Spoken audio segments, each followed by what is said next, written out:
y'all, this is Shanequa Garcia with SPARXX VIZION. Another exclusive interview with the one and only legendary MC Shan. So Shan, what's up? What's good? I'm chilling like a villain. All right. So, and I appreciate you calling to talk to me on the interview. I appreciate that. Thanks for showing me some love. True that. So basically, when I'm going to start out, SPARXX VIZION, and we're exclusive with keeping hip-hop alive. So, just trying to keep it going with the people who are not educated. So just to begin, just tell everybody about yourself, who you are, where you began, where it started. Shoot, they don't want to hear that from me. They got Google at home. They be like, man, please, tell him to shut up. I can Google him. You know what I'm saying? I don't need you. Look, my name is MC Shan. Sound the alarm and the blitz said SPARXX the bomb. Blowing up the spot like I was nitrogliss. And who's supposed to knock me out position? Chris? I come from the one and only place called Queensbridge, right across the 59th Street Bridge, right up underneath there, tucked under the bottom, someplace you find 6 blocks of terror. Boom. You understand what I'm saying? All right? So that's where I hail from. What my criteria is in the rap game was I was always braggadocious. I always would come at somebody's head, you know what I'm saying? I was not that soft-spoken. I was the battle rhymer. That's where I came from, era gladiators. I don't know what these cats is on now. They ain't like gladiators. Let you say something, they want to shoot you.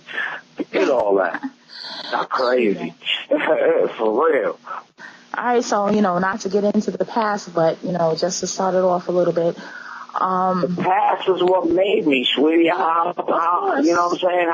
I want to forget some of that, but I can't actually forget it. You know what I'm saying? True, definitely. But I'm just going to go back a little bit, starting with the Bridge Wars, How did that spark? Where did that come from?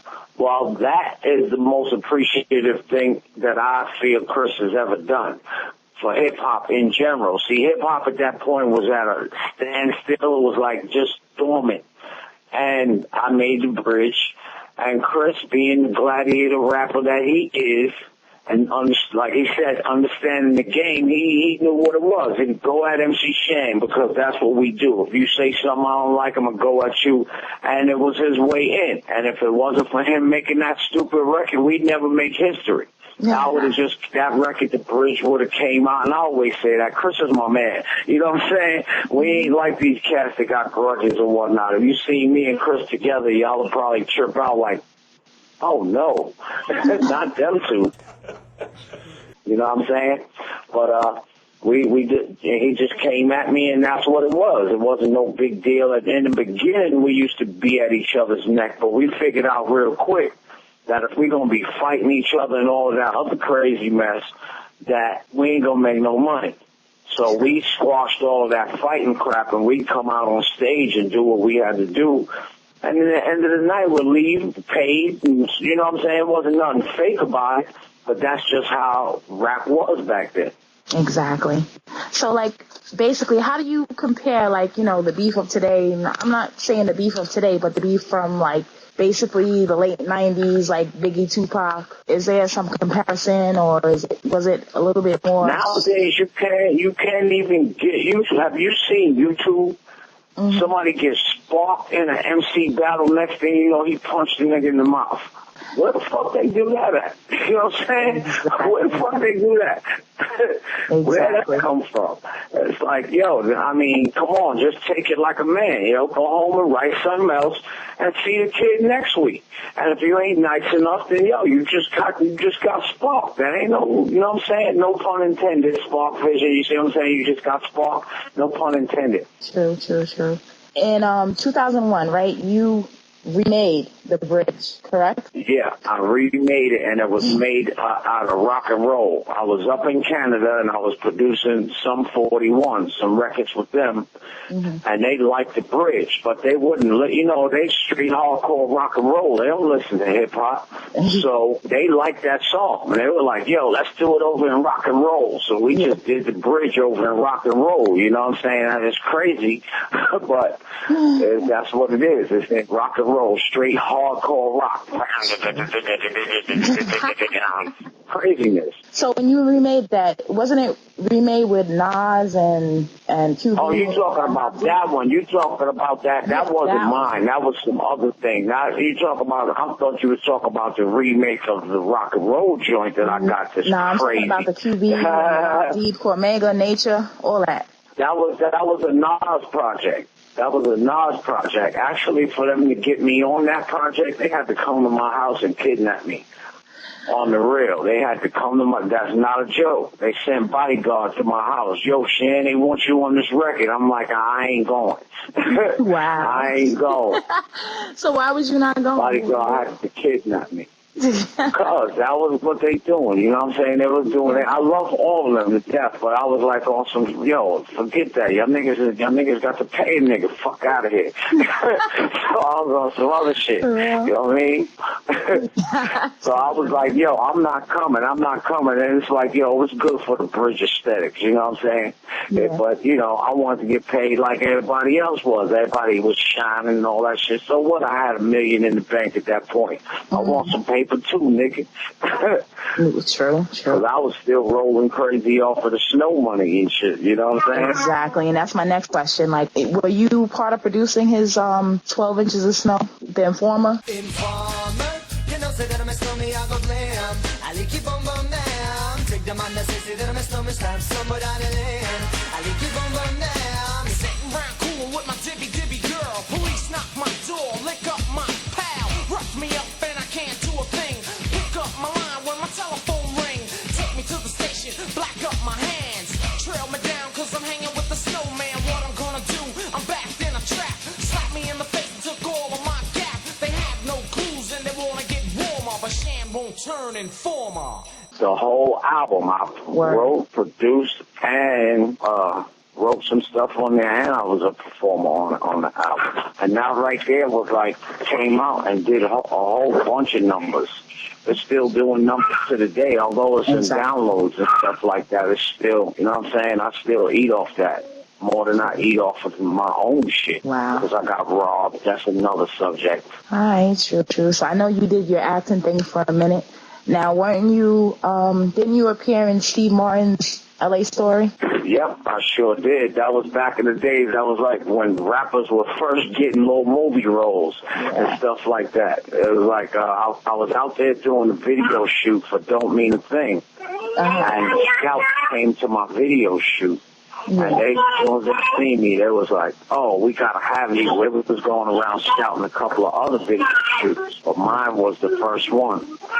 So they got me for that part that day, like, yo, we're flying you back down here. I was like, I don't care. I'll be the rapping waiter. Wasn't too many hip-hop cats in movies anyway, unless you was on the West Coast, you know?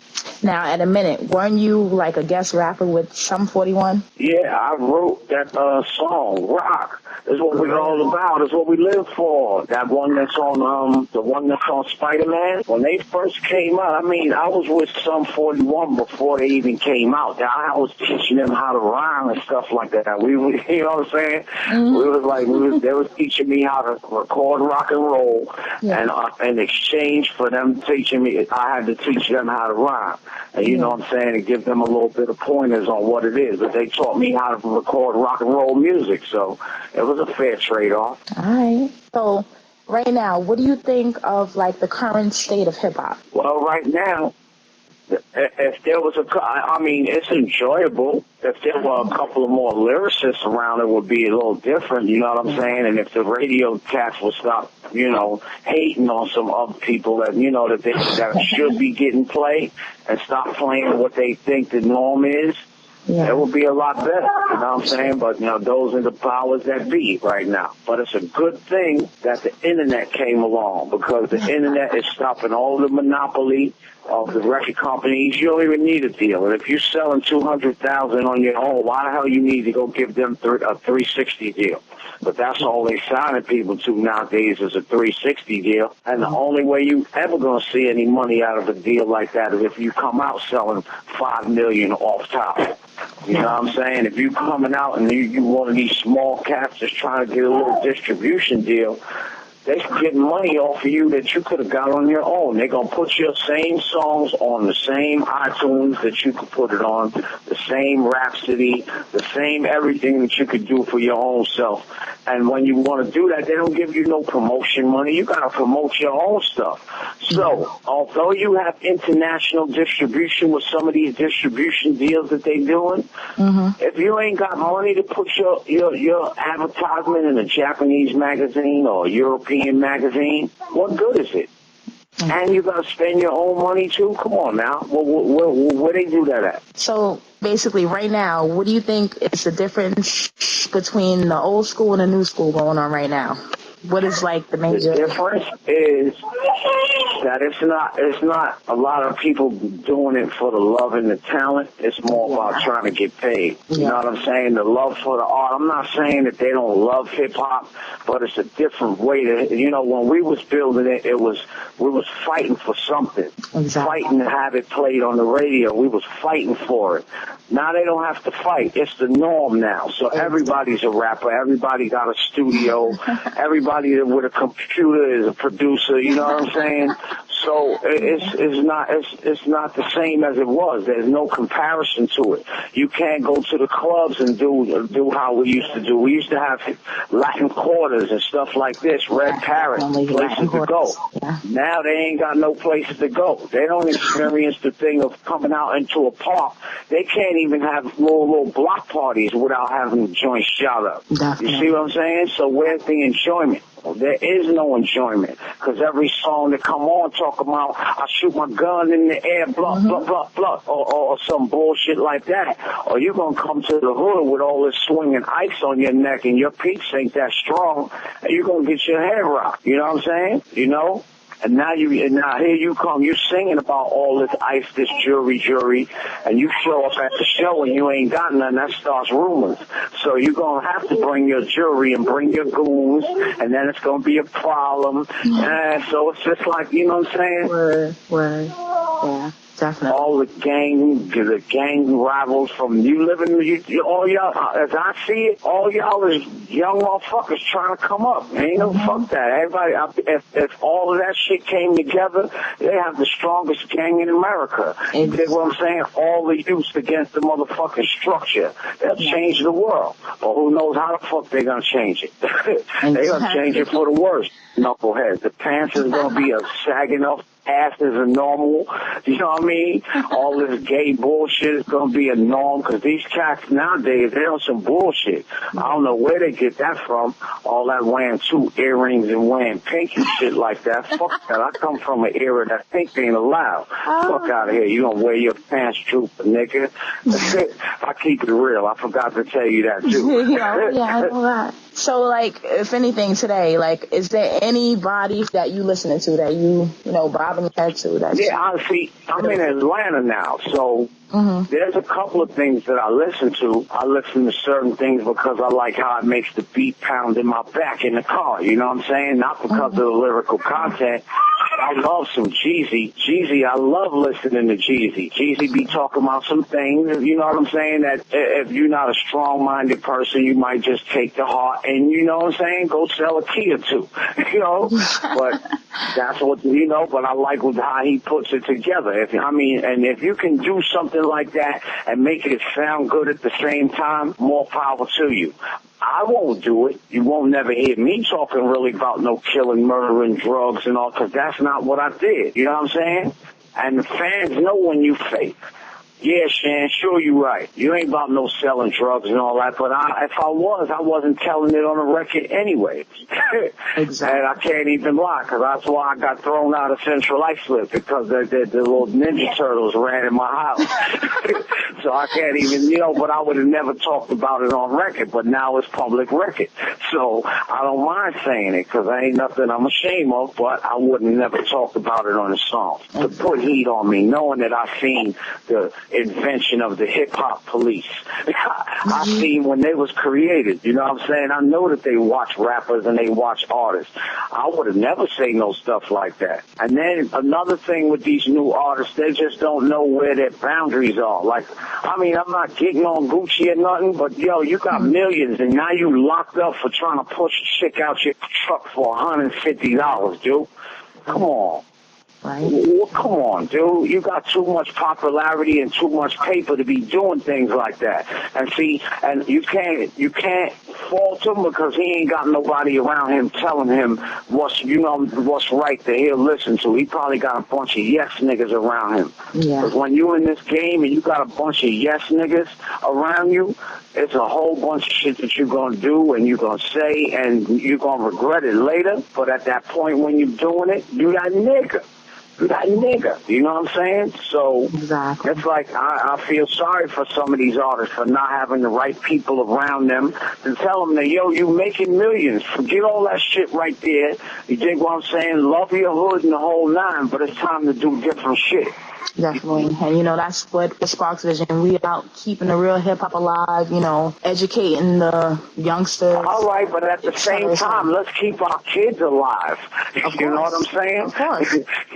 While we keeping hip-hop alive. Because, yo, these kids is off the hook nowadays. But that's what it is. And if nobody don't grab them by the hand and tell them that, yo, maybe you should think about what you're doing right there. Maybe that's not the good choice. And we just let them run rampant. Exactly. That's what it's going to be. The whole world going to just be screwed up. So basically, like, what are you up to now? Like, you got any new projects in the work, or you? I got new projects. I'm getting ready to drop a new album. Hey, Brooklyn, how you doing? I'm on an interview right quick. Look, and I got new projects. I got things, and since I live in the South, I've done some of that music. I got a joint called My Swagger Make My Chain Swing. My swagger make my chain swing. If you ain't talking money, nigga, you ain't say a damn thing. My swagger make my chain swing, so I let it hang low. All the ladies like it, so they watching when my chain goes. But that's me getting in where I fit in. I don't look at it like, yo, I'm MC Shan. Y'all niggas got to give me a spot. I got to do something to tantalize your ear. I don't expect nobody to just listen. You know what I'm saying? If you fuck with me, you fuck with me. You're going to listen anyway. But I need some of these new people that's listening to hear something and just go back and say, damn, let me check out this. Let me check out this. Damn, he still spit that son yesterday, right? And he asked me, he said, yo, let me hear you bust a rhyme. He asked me to bust a rhyme, right? And he thinking that, you know, oh, I'm old school, all that other shit. Yeah, right, nigga, you ain't gonna bust. I bust some shit on him, and he was like, yo, what kind of styles you got? I hit him with some fast, and I hit him with something else. And it was like, you know, he looked at me like, yo, could that be my first record? And to me, that's like the greatest thing in the world, because he's into all of this new stuff, the little pop rock. What's that pop rock record you was the rock dude, the John Ross and all of this stuff like that? Yeah, yeah. And you know that's what he listening to. And if he thinks that that's hot. And if he heard me, he's 12 years old. He heard me and he like, yo, that's hot. Yeah. That make me feel like, you know what I'm saying? Yeah. So you got any new artists, or are you just basically doing your thing? No, because basically everybody's doing the same thing. You come across one person in a million years that's doing something totally different, and you can convince people that, I mean, you can hear and see their vision, but you got to do a lot of convincing to other people because they're so used to what the norm is, putting out crack. Just put out the crack. Put out the crap. Do everything that you can to keep the hood fucked up. Keep them motherfuckers wanting ice and not paying attention to their credit score while we rob the nation. Fuck that. Keep them motherfuckers fighting each other so we can rob the whole fucking shit and keep them motherfuckers locked on welfare and keep them with dreams of being a big rapper. Fuck it. You know what I'm saying? So for the fans, you know, for the SPARXX Vision fans, for the MC Shan fans, anywhere that everybody can listen to you, you know, what's going on with you, Facebook, Twitter? Well, my Facebook page, I don't do Twitter because I can't have my phone going tweet, tweet, tweet, tweet, tweet, tweet every time somebody comment. You know what I'm saying? If you got a lot of people, your phone battery going to be dead. So, and I got that Android, which the battery be dying anyway. But you can catch me on MC Shan on Facebook. It ain't gonna look like my picture, but it's my picture of me. It's my picture of my kids. But then I got my MC Shan music page. That's the fan page. But I don't be really dealing with that too much. You know what I'm saying? And I got stuff on Reverb Nation. And things like that. So, you know, but I ain't really trying to promote nothing right now, you know, so I don't get on there and be saying, get this there. I got new songs that I got a new joint called Let's Bring Hip Hop Back. We definitely want to hear that, though. All right, but now, see, I got it, and I'm ready to do it, but why promote it when I can't tell people, go to this site and go get it, check it out, or whatever, you know what I'm saying? So it's like I don't even bother talking about it or try and promote it, because, I mean, that's like stupid. You make people expect something, and then it ain't there for them. People lose their attention real quick nowadays. It's not like back in the days where you could become an artist and the record company give you 3 years maybe in order to pop off, give you a couple of albums. Nowadays, if you don't pop the first time, you're done for. Get out.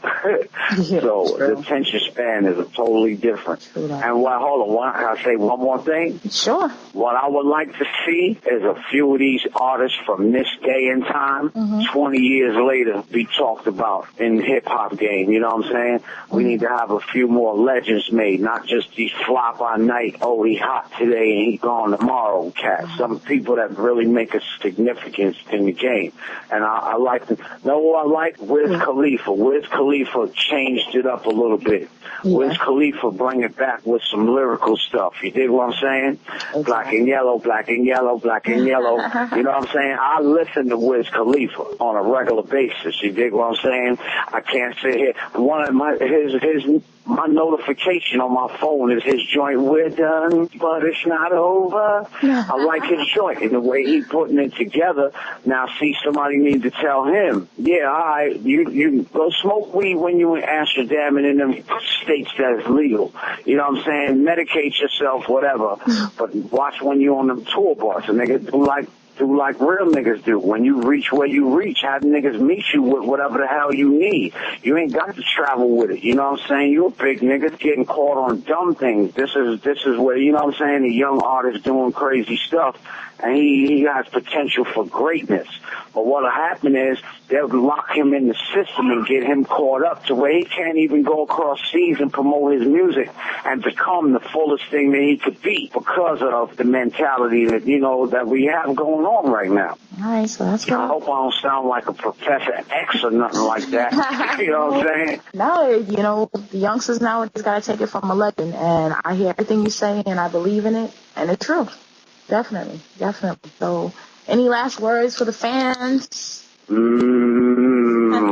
y'all to death.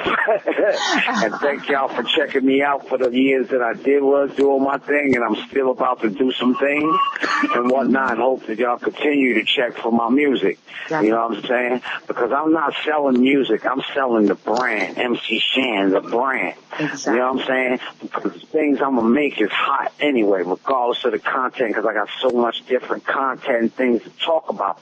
You know what I'm saying? So I'm not selling the songs. I'm selling MC Shan, the brand. I told the publicist that I think I scared her off and shit.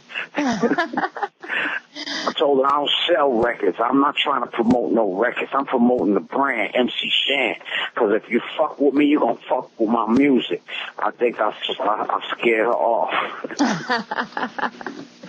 So, Tia, don't be scared off by me, you know what I'm saying? Never. Just, you know what I'm saying? That's just Shan. I keep it 100 all day, every day. All right, so definitely. So, SPARXX VIZION fans, MC Shan, here he is, the legend. And you heard, like you heard it. Check him out, and hopefully you'll be hearing some new stuff from him. And there he is. All right, Shan. So I'll put it out tomorrow just because you said it. True that. So. Right, and thank you for giving me a little bit of time. You know what I'm saying? Well, where can I hear the interview? Because I like to hear myself talk sometimes. Of course, listen to the interview. Definitely. So just send me the link or whatever day y'all gonna air it or whatever. All right? Definitely, no doubt. All right. All right. And see, another thing before I go, you also got to listen to yourself to see whether you sounded like an asshole or not. You know what I'm saying? So that's why I want to hear the interview over. So if there's anything that I can correct my public presentation. All right? So that's my final word.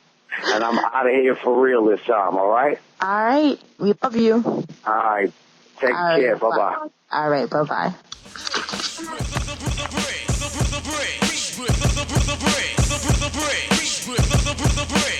The